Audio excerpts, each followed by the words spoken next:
जय जिनेन्द्र। नमो अरिहन्ताणं, नमो सिद्धाणं, नमो वायिर्याणं, नमो वज्रायाणं, नमो लोये सव्यसाहूणम्। पंच परमेष्ठी भगवान की जय हो। आचार्य भगवान श्री विद्यासागर जी महाराज जी के परम आशीर्वाद से, पूज्य गुरुवर मुनिपुंगव श्री सुधा सागर जी महाराज जी की परम पावन प्रेरणा से मैं किरण प्रकाश जैन, व्याख्याता श्री दिगंबर जैन श्रवण संस्कृति संस्थान सांगानेर से आप सभी को इस चैनल के माध्यम से स्वाध्याय पाठ्यक्रम की यह कक्षा पढ़ा रहा हूँ।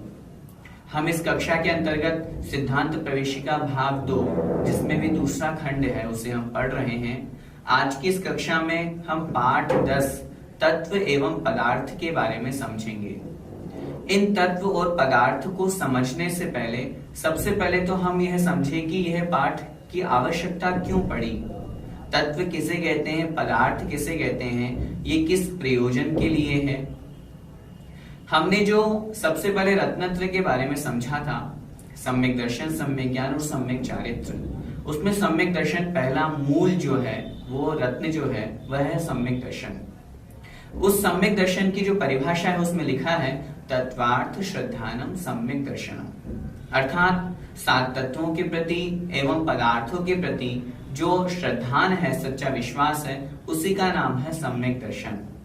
जब तक हम तत्व और पदार्थ को जानेंगे नहीं, तब तक हम उसके प्रति श्रद्धान कैसे करेंगे, और जब तक श्रद्धान नहीं होगा तब तक सम्यक दर्शन नहीं हो सकता। इसलिए श्रद्धान करने के लिए तत्वों को जानना आवश्यक है। तत्व किसे कहते हैं, कितने प्रकार के होते हैं, ये सारा का सारा वर्णन हम इस पाठ में पढ़ेंगे। तत्व 2 प्रकार के मुख्यतया कहे जाते हैं, जीव और अजीव। अन्य जो आश्रवादी भेद कहे गए हैं वे इन दोनों के निमित्त से ही बनते हैं।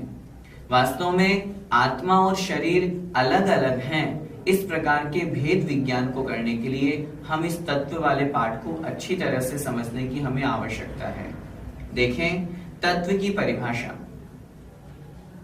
जिनके जानने या श्रद्धान करने से हमें अपनी आत्मा के सच्चे हित का ज्ञान हो सके तथा हम अपनी आत्मा को पवित्र कर सके, ऐसे वस्तु के स्वभाव को तत्व कहते हैं।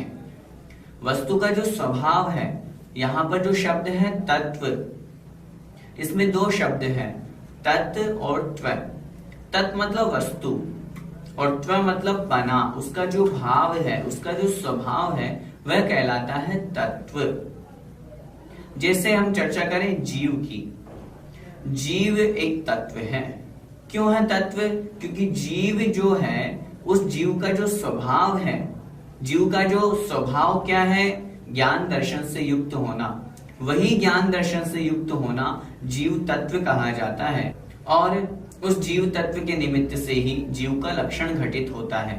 इसलिए यहाँ पर जो परिभाषा दी गई है कि जो जिसको जानने से हमारी आत्मा पवित्र होती हो, इन तत्वों को जानने से क्या फायदा होगा, हमें वास्तविकता का परिचय होगा। हम कौन हैं, हमारा स्वरूप क्या है, आत्मा क्या चीज है, किन निमित्तों से हम संसार में परिभ्रमण कर रहे हैं, उन निमित्तों को हम दूर करेंगे।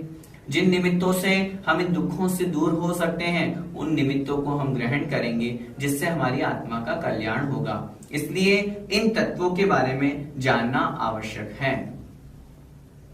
तत्वों के भेद, तत्व कितने प्रकार के होते हैं, लिखा है शास्त्रों में, जीव, अजीव, आश्रव, बंध, संवर, निर्जरा और मोक्ष। ये 7 प्रकार के तत्व हैं। इनमें पुण्य और पाप मिला देने पर ये 9 पदार्थ बन जाते हैं। आइए सबसे पहले हम इन्हीं 7 तत्वों की परिभाषा समझते हैं। सबसे पहला तत्व है जीव तत्व। जिसमें चेतना पाई जाती है उसे जीव कहते हैं। चेतना से तात्पर्य जिसमें ज्ञान दर्शन है। उपयोगो लक्षणम, इस तरह से आचार्य भगवंत ने शास्त्रों में इस तरह की व्याख्या करी है कि जहां पर ज्ञान और दर्शन ये पाए जाते हो उसे जीव कहते हैं। ज्ञान दर्शन और जीव इन दोनों में एक रूपता है। यही तो जीव का स्वभाव है, यही तो जीव का लक्षण है। इससे विपरीत, इसके अलावा यदि कोई क्रोध करता है, मान करता है, कषाय करता है, हिंसा करता है, तो वह आत्मा का स्वभाव नहीं है। जीव का वास्तविक स्वभाव, जीव का लक्षण जो है वो ज्ञान दर्शन से युक्त है, वही जीव कहलाता है। और संसार का ऐसा कोई सा भी जीव नहीं है जिसमें जानने देखने की शक्ति ना हो, जिसमें ज्ञान दर्शन ना हो। चाहे वह 1 इंद्रिय पेड़ ही क्यों ना हो, चाहे वो 2 इंद्रिय लट ही क्यों ना हो, चाहे वो 3 इंद्रिय चींटी ही क्यों ना हो, चाहे भले वो हाथी हो, चाहे देव हो, चाहे नारकी हो, प्रत्येक जीव में चेतना पाई जाती है, तभी तो वह जीव कहलाता है। यह हुआ जीव का लक्षण। अजीव किसे कहते हैं? जिसमें चेतना नहीं पाई जाती है उसे अजीव कहते हैं। स्पष्ट सी परिभाषा है, जो जीव नहीं वह अजीव। जिसमें ज्ञान दर्शन चेतना नहीं वह अजीव। जिसमें ज्ञान दर्शन नहीं पाया जाता, जिसमें चेतना नहीं पाई जाती, वह अजीव कहलाता है। जैसे ये पुस्तक, क्या ये देख सकती है? क्या ये जान सकती है? नहीं, इसलिए हम इसे अजीव कहेंगे। हमें आंखों से जो दिखाई देने वाले हैं वे सब पदार्थ अजीव हैं। मुख्य रूप से अजीव के 5 भेद कहे गए हैं: पुद्गल, धर्म, अधर्म, आकाश और काल। पुद्गल जो हमें अपनी आंखों से दिखाई देता है वह सब अजीव है। धर्म द्रव्य, अधर्म द्रव्य, आकाश और काल द्रव्य, ये 4 द्रव्य भी अजीव हैं, क्योंकि इनका स्वरूप जीव से भिन्न है। इनमें चेतना नहीं पाई जाती है, इसलिए ये सब अजीव कहे गए हैं। तीसरा तत्व है आश्रव तत्व। राग द्वेष आदि भावों के द्वारा आत्मा में आने वाले कर्मों के द्वार को आश्रव कहते हैं। जिन निमित्तों से कर्म आते हैं उसे कहते हैं आश्रव। कर्मों का आने का मूल कारण क्या है? राग द्वेष होना। जहां जीव राग द्वेष करता है उन्हीं भावों का निमित्त प्राप्त करके जो कर्मण वर्गणाएं हैं वे कर्म रूप में परिणत होकर के आत्मा के अंदर आ जाती है, या वो जो द्वार है जिस निमित्त से वे कर्म आ रहे हैं वह कहलाता है आश्रव। अगला तत्व है बंध। बंध तत्व राग द्वेष आदि भावों के द्वारा आए हुए उन कर्मों का आत्मा के साथ में दूध और जल के समान मिलकर एकमेक हो जाना बंध कहलाता है। जो कर्म आए, आकर के आत्मा से चिपक गए, आत्मा से एकमेक संबंध को प्राप्त हो गए। कैसा संबंध? जैसे दूध और पानी का है। दूध में यदि पानी मिला देते हैं तो हम ऊपर से देखें, क्या पानी हमें अलग दिख रहा है? नहीं दिख रहा। उसी तरह आत्मा का और कर्म का एक क्षेत्रावगाह संबंध कहा है। एक क्षेत्रावगाह का अर्थ होता है जिस पॉइंट पर आत्मा है उसी पॉइंट पर कर्म भी है। आचार्यों ने इसे संश्लेष संबंध नाम दिया है। यह जो बंध है अर्थात आपस में आत्मा का और कर्मों का मिल जाना, यह बंध तत्व कहलाता है। अगला है 5वां तत्व जिसका नाम है संवर। आश्रव का न होना अर्थात आते हुए कर्मों का रुक जाना, यह कहलाता है संवर। जिन निमित्तों से कर्म आ रहे थे हमने उन निमित्तों को हटा दिया। राग द्वेष के निमित्त से कर्म आ रहे थे, हमने राग द्वेष करना बंद कर दिया, धर्म को धारण कर लिया, अब कर्मों का आना रुक गया, वह कहलाता है संवर। अगला है निर्जरा।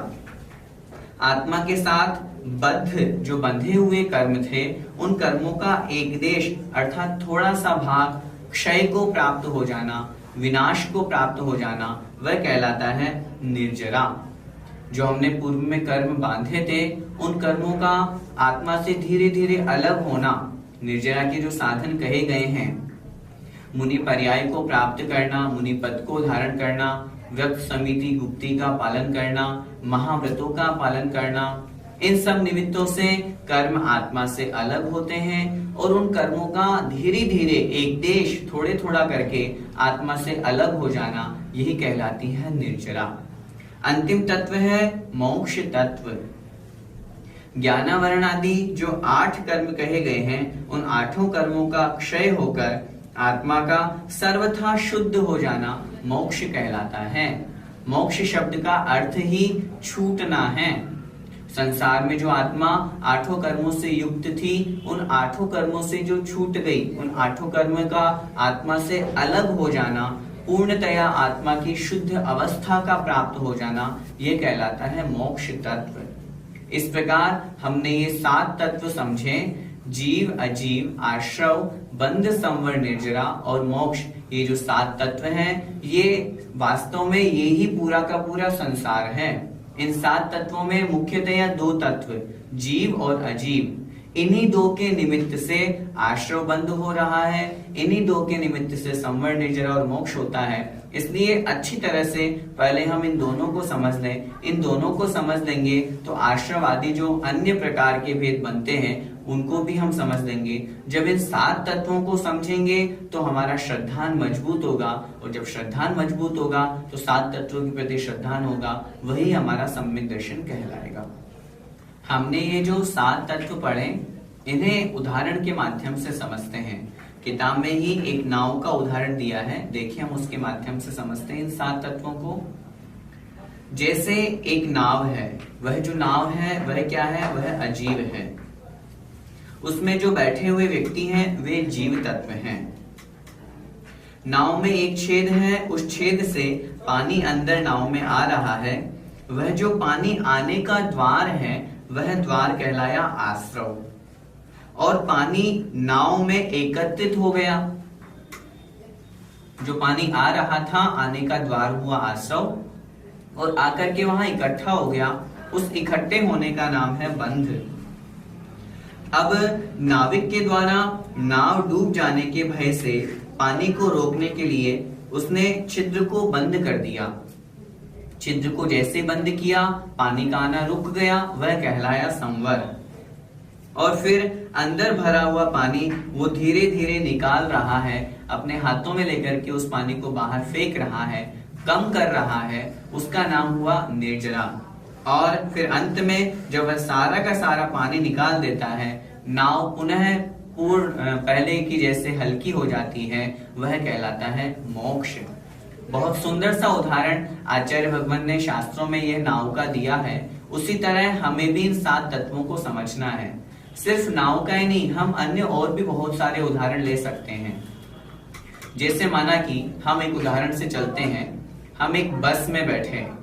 बस जो है वह बनी अजीव। उस बस में बैठने वाले जो हैं, हम और आप, ड्राइवर हुए चाहे कोई भी हुए, वह कहलाए हम सभी जीव।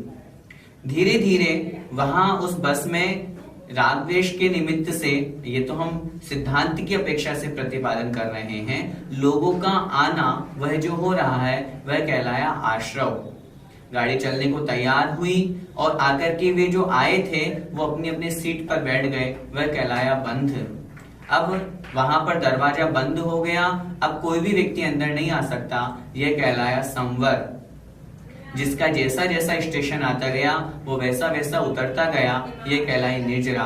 और जब पूर्ण रूप से सभी जीव उसमें से चले गए, वह कहलाया मोक्ष। ये तो एक सामान्य उदाहरण मात्र है। हम इस सिद्धांत को नाव के माध्यम से जो हमने समझा है, 7 तत्वों के ऊपर कैसे घटित करते हैं, वो हम अगले पैराग्राफ में देखते हैं। शरीर भी हमारी एक नाव है। यह अजीव तत्व है। हमारा ये जो शरीर दिख रहा है ये अजीव है, यह पुद्गल है, इसलिए अजीव तत्व के अंतर्गत यह आएगा। आत्मा जीव तत्व है। इस शरीर के अंदर बैठी हुई एक ऐसी शक्ति जिस शरीर को चला रही है। अभी हम इस हाथ को हिला रहे हैं, ये हाथ स्वयं नहीं हिल रहा, इस हाथ को हिलाने के लिए अंदर आत्मा बैठी हुई है। यदि हम आत्मा को नहीं मानेंगे तो फिर जो डेड बॉडी है जिसमें आत्मा नहीं है, फिर उसका भी शरीर हिलना चाहिए, वो तो नहीं हिलता।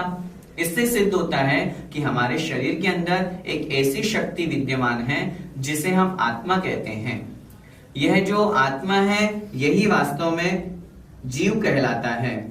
शुभ और अशुभ कर्मों का आना यह कहलाता है आश्रव।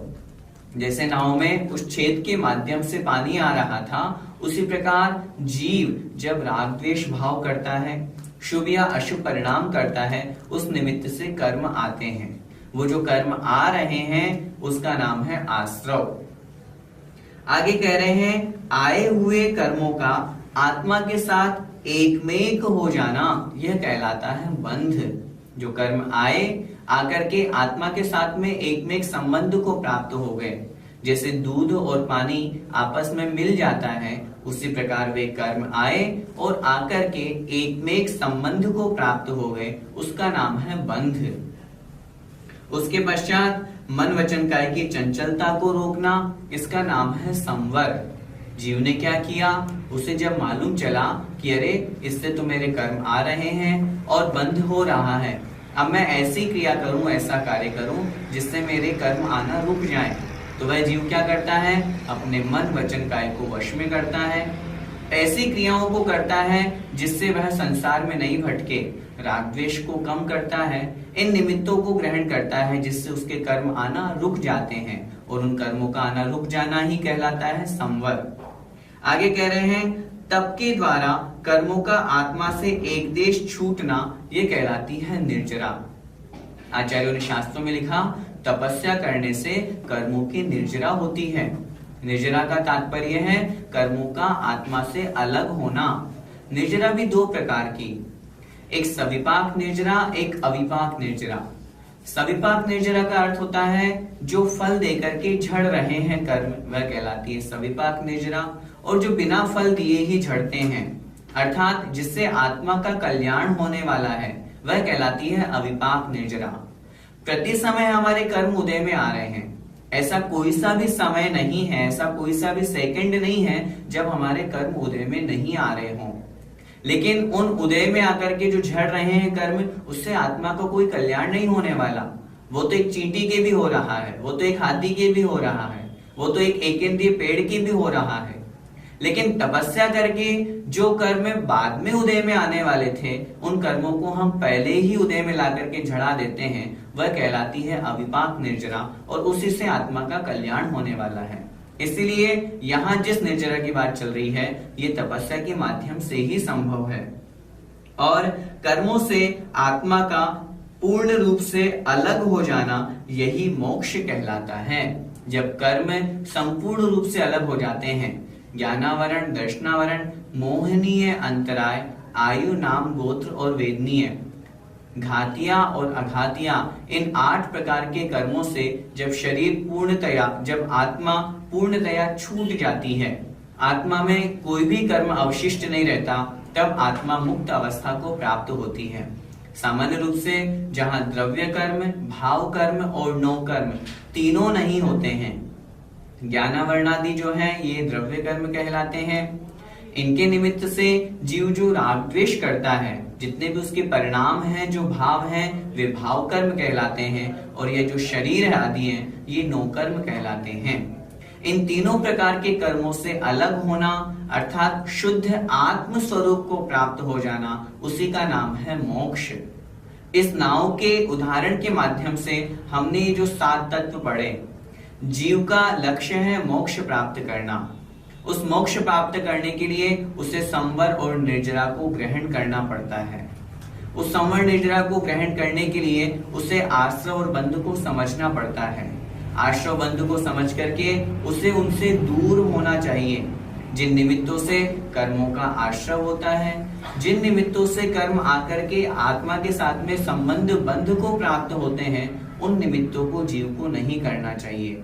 यदि वह ऐसा करेगा तो उसके कर्मों का संवर होगा।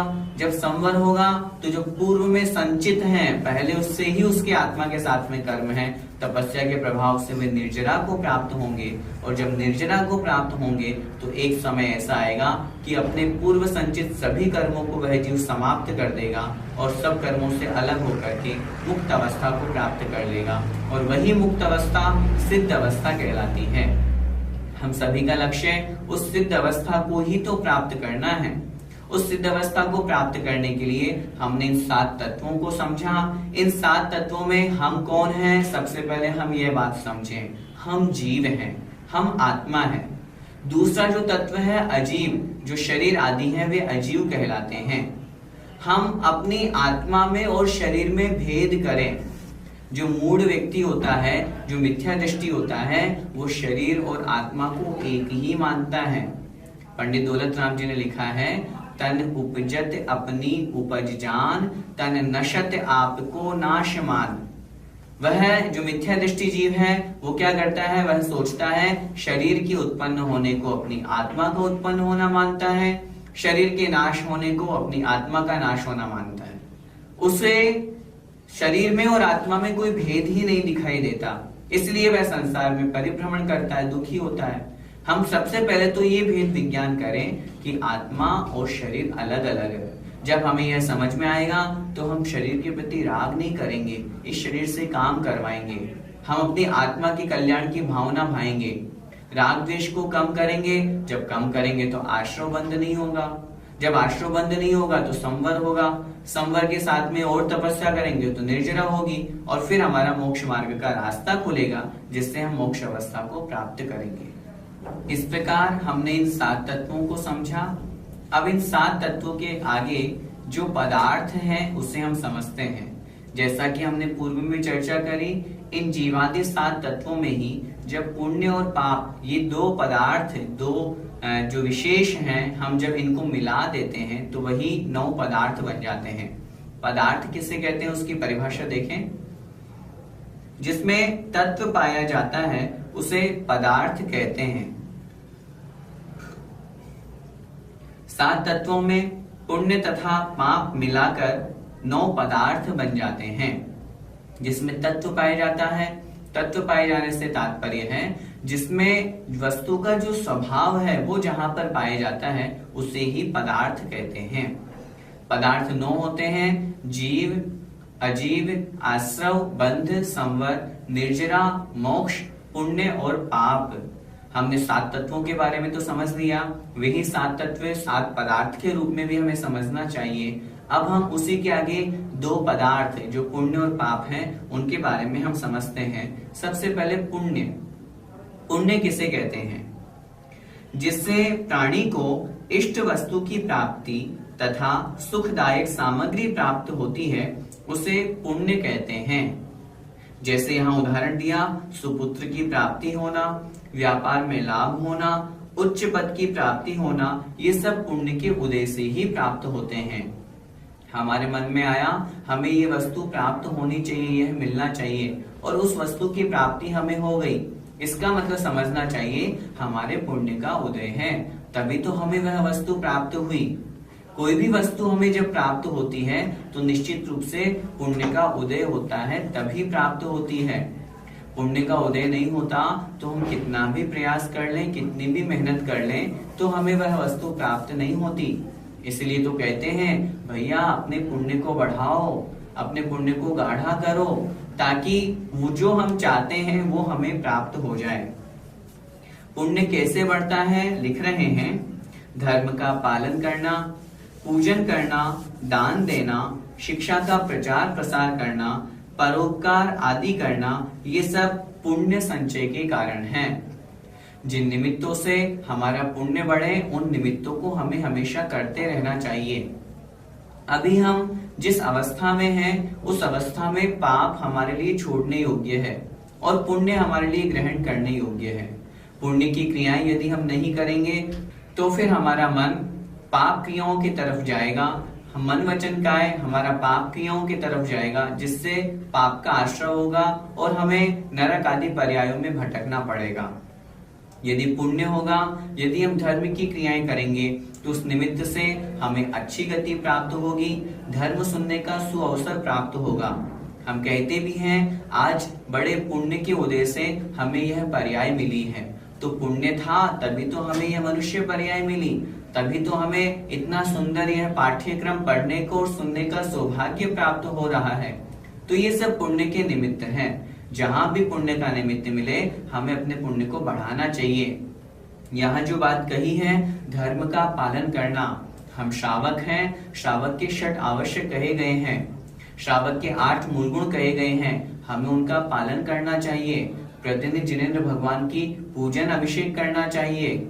हमें अपने जो सच्चे गुरु हैं उनकी उपासना करनी चाहिए, उनकी वैयागत्ति करनी चाहिए। संयम, तप, दान इनको ग्रहण करना चाहिए। प्रतिदिन स्वाध्याय करना चाहिए। जब हम इस तरह की क्रियाएं करेंगे तो हमारे जीवन में धर्म बढ़ेगा और उसी धर्म के निमित्त से पुण्य बढ़ेगा।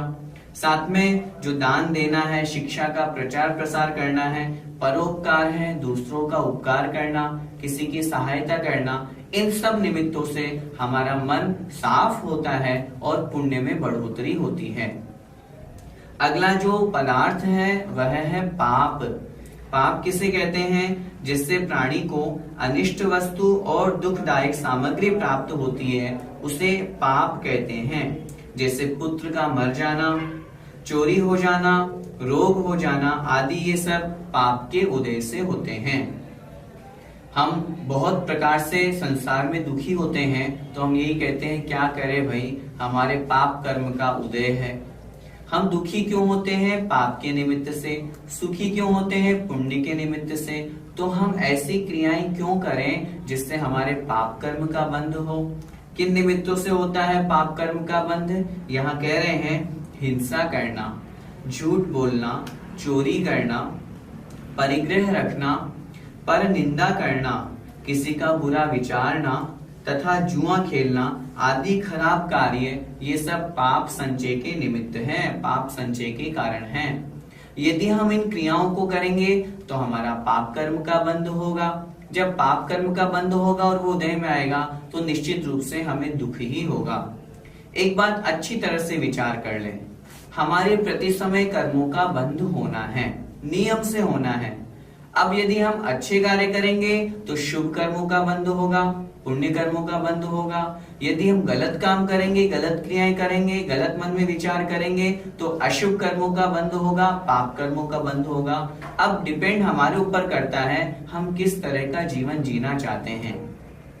आचार्य भगवंत ने तो शास्त्र में लिखा है शुभः पुण्यस्य अशुभः पापस्य, अर्थात यदि हमारा मन, वचन और काय शुभ होगा तो पुण्य कर्म का आश्रय होगा, यदि हमारा मन, वचन, काय अशुभ होगा तो पाप कर्म का आश्रय होगा। कर्म तो प्रति समय बंधना है, ऐसा एक भी समय नहीं है जब जीव के कर्म नहीं बंधे, प्रति समय बंधना है। इसलिए हम अपने मन को, वचन को और काय को अच्छा रखें, हम शुभ क्रिया करें। हम क्यों व्यर्थ में बैठे बैठे किसी के बारे में बुरा विचार करते हैं? बहुत बार होता है मन में बैठे हुए हैं और मन में विचार कर रहे हैं उसका बुरा हो जाए, इसका बुरा हो जाए, इसके साथ में ऐसा हो जाए।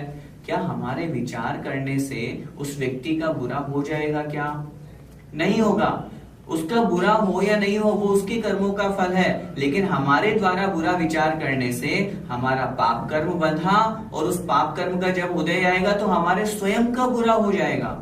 इसलिए हम ऐसा गलत विचार करें ही क्यों? बहुत बार ऐसी स्थिति होती है, 2-4 मित्र गणों के साथ में बैठ जाते हैं, गाली गलौज करते हैं, हंसी मजाक करते हैं, दूसरों की निंदा करते रहते हैं, वो तो ऐसा है, वो ऐसा है। इससे हमारे अशुभ वचन योग का प्रयोग हो रहा है। हम क्यों व्यर्थ में अपने वचनों को गलत की तरफ ले जा रहे हैं? क्यों हम दूसरों की निंदा करते हैं? यदि ऐसा करेंगे तो पाप कर्म का बंध होगा और जब पाप कर्म उदय में आएगा तो हमें दुखी होना पड़ेगा। बहुत बार हम अपनी शरीर के माध्यम से दूसरों को कष्ट देते हैं, व्यर्थ की क्रियाएं करते रहते हैं। शरीर अशुभ कार्य करेगा तो अशुभ कर्म का बंध होगा।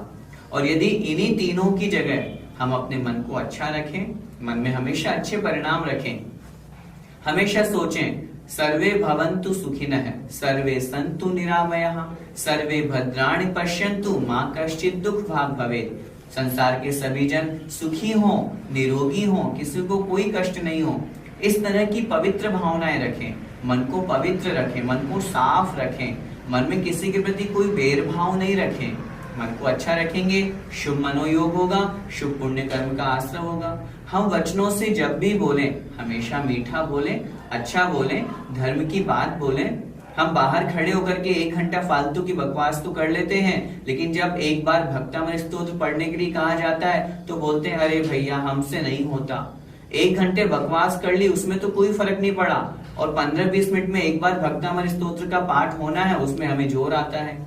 सोचें, विचार करें, हम जो पढ़ रहे हैं, सिर्फ ये पढ़ना हमारा कब सार्थक होगा, जब हम अपने वचनों का शुभ प्रयोग करेंगे, अच्छी तरह से अपना जीवन जिएंगे, शरीर के माध्यम से पूजा पाठ करें, तीर्थ यात्रा करें, वंदना करें, गुरुओं की सेवा करें, तब हमारा शुभ कार्य योग होगा। इस प्रकार शुभ होने से पुण्य का बंध होगा, अशुभ होने से पाप का बंध होगा। हम सभी पाप से बचें और पुण्य में लगे, ताकि हम सभी का पढ़ना सार्थक हो, और उस पुण्य के निमित्त से हम और अधिक धर्म के साधन जुटा करके अपने इस मनुष्य पर्याय को सार्थक करें। इसी मंगलमय भावना के साथ जय जिनेन्द्र।